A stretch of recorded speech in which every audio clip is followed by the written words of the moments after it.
So with engorgement can happen due to the fact that the milk has not been released from the breast effectively. That could be for a number of reasons. Some of these things are, it's a delay in breastfeeding. You haven't got breastfeeding off early enough and we just need to get that milk going. It's also position and attachment. You could have a poor position and attachment, which is affecting that milk from having that adequate milk transfer. Another thing is as well, making sure that you're not full, getting that milk off, responsively listening to your baby and getting that milk off. So how can we prevent engorgement from happening? Hand expressing is a really good one also. I'm just going to show you how we would teach you how to hand express. Every mum should be taught how to hand express. It's a real useful skill.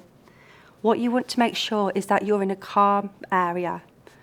Have your baby close, something that reminds you of your baby, okay? Wash your hands, get a sterilised container ready. What you want to start off doing is gently massaging that breast. You want to do this for a few moments, okay? Gentle massaging of the breast. You then want to, with a C shape with your finger and your thumb, around about 2 to 3 centimetres away from the base of the nipple, you want to gently compress, hold and release.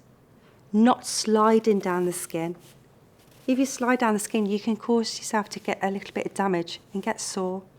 So it's really important with that C shape, compress, hold and release.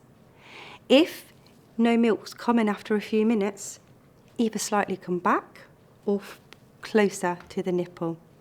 Our milk ducts are there, we just need to find them. So again, that compress, hold and release.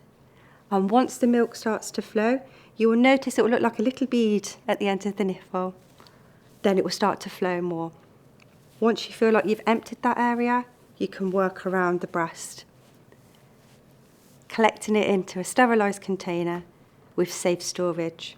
And the safe storage is ensuring that any breast milk is to be in the room for up to 6 hours. It should be labelled, dated and timed.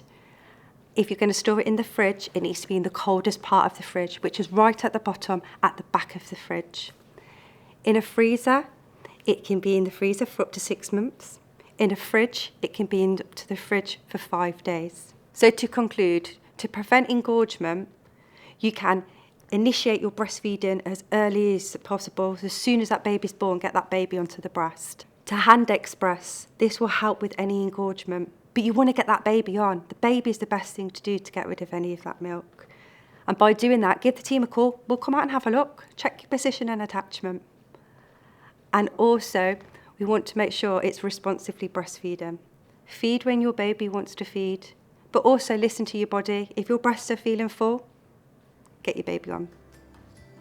If you need any advice, support, or just some reassurance, pick up the phone, give us a call. Reach out to your midwife, your health visitor, or the infant feeding team.